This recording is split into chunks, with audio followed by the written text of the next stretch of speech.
అదే RTV app వార్తల్ని క్షణాల్లో చదివే అవకాశం ఉంటుంది. ఒక న్యూస్ పేపర్, ఒక టెలివిజన్ ఛానల్ మీ చేతుల్లో ఎప్పుడూ ఉంటాయి.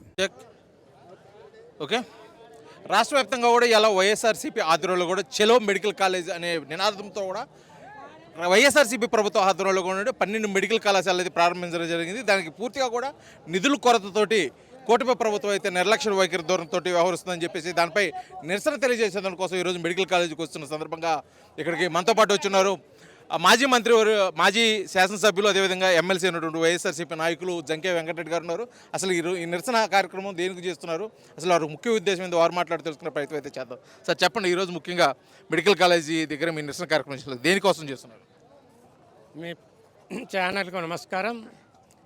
మరి ఈరోజు చంద్రబాబు నాయుడు గారు జగన్ పాలనలో 17 మెడికల్ కాలేజ్ ఇస్తే ఆయన నేను అన్నీ చేస్తానని చెప్పి ప్రభుత్వంలోకి వచ్చిన తర్వాత ఏ కార్యక్రమం చేయకుండా ఇచ్చిన హామీలన్నీ కూడా పక్కన పెట్టి ఈరోజు వెనుకబడిన ప్రాంతమైన మార్కాపురం ప్రాంతంలో మెడికల్ కాలేజ్ ఇచ్చి ఇక్కడుండే అట్టడున్న పేదవారు కోట్ల రూపాయలు చెల్లించలేరు. ప్రతి ఒక్కరూ కూడా డాక్టర్ అయి వైద్యం కోసం వచ్చే వాళ్ళకు ఆరోగ్యంగా ఉంచడానికి ఈరోజు ఇక్కడ ఒక కాలేజీ పెడితే ఆ కాలేజీని ఈనాడు ప్రైవేటీకరణ చేస్తున్నారన్నారు. దాదాపు 8,000 కోట్లతో 17 మెడికల్ కాలేజ్ తీసుకొచ్చిన జగన్ గారు ప్రతి 2-3 నియోజకవర్గాలు అన్నీ కలిపి డివిజన్ వైజ్గా ఇస్తే వైఎస్ రాజశేఖర రెడ్డి గారు ఉన్నప్పుడు 3 కాలేజీలు, తనయుడు జగన్మోహన్ రెడ్డి గారు 17 కాలేజీలు ఇచ్చి అందులో 5 కాలేజీలు ఇప్పుడు పనిచేస్తుంటే ఈ మిగిలిన 10 కాలేజీలు కూడా నిధులు లేవని చెప్పడము మరి ఎంతవరకు సబబు ఆలోచించాలి. అయితే కూటమి ప్రభుత్వం ఏం చెబుతుందంటే పీపీపీ విధానం ద్వారా కూడా మెడికల్ కాలేజ్ అన్నీ కూడా పూర్తిగా అమల్లో వాడుకలోకి తీసుకొస్తాము, నిర్మిస్తాము. ఇది పూర్తిగా గత వైసీపీ ప్రభుత్వం నిర్లక్ష్యం కారణంగానే ఈ కాలేజీలకి ఇటువంటి గతి పట్టిందని చెప్పేసి పరోక్షంగా మిమ్మల్ని అయితే విమర్శిస్తున్న పరిస్థితి. దానికి ఒకటే కారణం, ఆర్టికల్ 21A అనేది ఉంది. విద్యా సంస్థలు కానీ ఆరోగ్య సంస్థలు కానీ ప్రభుత్వ పరంగా రాజ్యాంగంలో నిర్దేశన ప్రకారం జరపవలసిన బాధ్యత ప్రభుత్వానికి ఉంటుంది. ఆ ప్రభుత్వం ఈరోజు డబ్బులు లేవన్నారు. ఈనాడు అమరావతికి ఎన్ని లక్షల కోట్లు పెడుతున్నారు? అక్కడ ఏమైనా రాజధాని నిర్మించారా మీరు? మరి ఈరోజు దాదాపు ఇక్కడ ఒక వారం మంగళవారం రోజు మీరు తీసుకున్న అప్పు 5 కానీ 6,000 కానీ 7,000 కోట్లు అయితే మొత్తము ఈరోజు 10 మెడికల్ కాలేజీ పూర్తి అవుతాయి. ఈరోజు ప్రైవేటుకి ఇచ్చారు, మీరు దండుకోవటానికే కదా ఇది చేసేది. రేపు ప్రైవేటీకరణ ఇస్తే వాళ్ళు ఎన్ని కోట్ల రూపాయలు సీటుకు తీస్తారు? బీదవాడు సీటుకు 1 కోటి రూపాయలు కట్టగలడా? ఉన్నవాడు ఎట్లా కడతాడు, లేనివాడు ఏం చేయాలి? వెనుకబడిన ప్రాంతము, కరువు ప్రాంతము. మరి ఇక్కడ వెలుగొండ నీరు కూడా ఇప్పటికీ లేని ఈ ప్రాంతంలో ఒక మెడికల్ కాలేజ్ ఇస్తే మీకు కనువిప్పు కలిగేటట్లు మేము ఈరోజు ఒక చలో మెడికల్ కాలేజీ ప్రయత్నం చేస్తున్నాం. మీరు మరి ఎందుకు ఇలాంటి కార్యక్రమాలు చేయడము? ఈరోజు మీరు డబ్బు సంపాదిస్తే అదేమి శాశ్వతంగా ఉంటుందా? మీ వెంట వస్తుందా? 10 మందికి 10 పేదలకు పని చేస్తే దేవుడు కూడా మనను రక్షిస్తాడు. మరి ఈరోజు చూస్తున్నాం పరిస్థితి.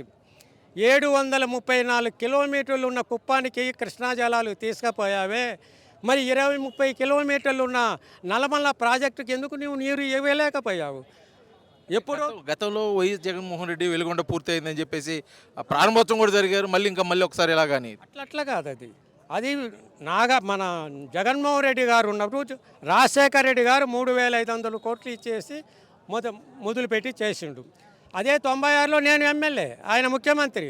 ఫస్ట్ అడిగినప్పుడు నీళ్ళు లేవన్న ఇదే చంద్రబాబు నాయుడు గారు బై ఎలక్షన్ వచ్చారు, శంకుస్థాపన జంక్యా మీ గొట్టెపేట దగ్గర వేయాలను. మరి నిధులు ఎట్లా వచ్చినాయి అప్పుడు? సరే 96లో వేసినా ఇప్పుడు 4వసారి ముఖ్యమంత్రి అయితే ఏమన్నా వెలుగొండకు నీళ్ళు ఇచ్చావా? లేదే.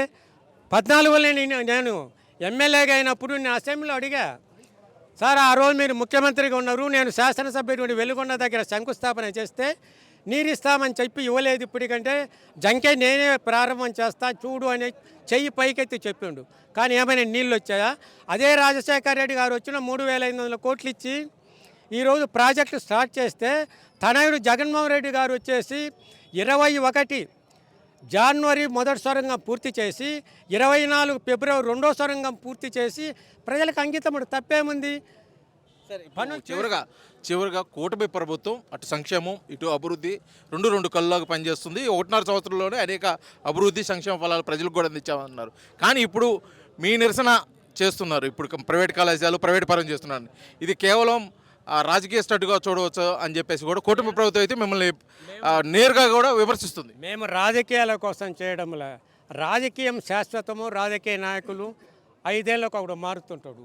ఈ రాజకీయం తెలియజేసుకుంటే ఎప్పుడో మేము చేస్తాం. కానీ ఈరోజు ఇక్కడ ఉన్న అట్టడు బీదవారికి ఎస్సీ ఎస్టీ బీసీ మైనారిటీ అగ్రవర్ణాల బీదాలు ఉండి రైతులు ఈరోజు అప్పుల పాలై ఎక్కడన్నా డాక్టర్ కావాలని ఒక కోరిక ఉంటే నెరవేర్చలేని ఈ ప్రభుత్వము మేము ఇలా చేస్తున్నామనేందుకు ప్రజల కోసం చేస్తున్నాం. కానీ మీరు ప్రైవేటీకరణకి ఇస్తే మరి ఇది జరుగుతా?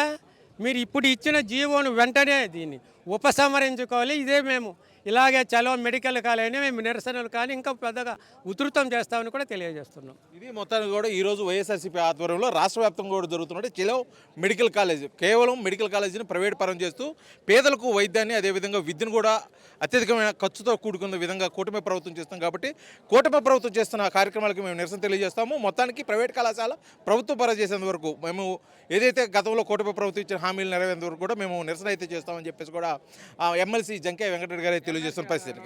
వీడియో జర్నలిస్ట్ లక్ష్మణ్తో శ్రీనివాస, ఆర్టీవీ, మార్కాపురం, ప్రకాశం జిల్లా.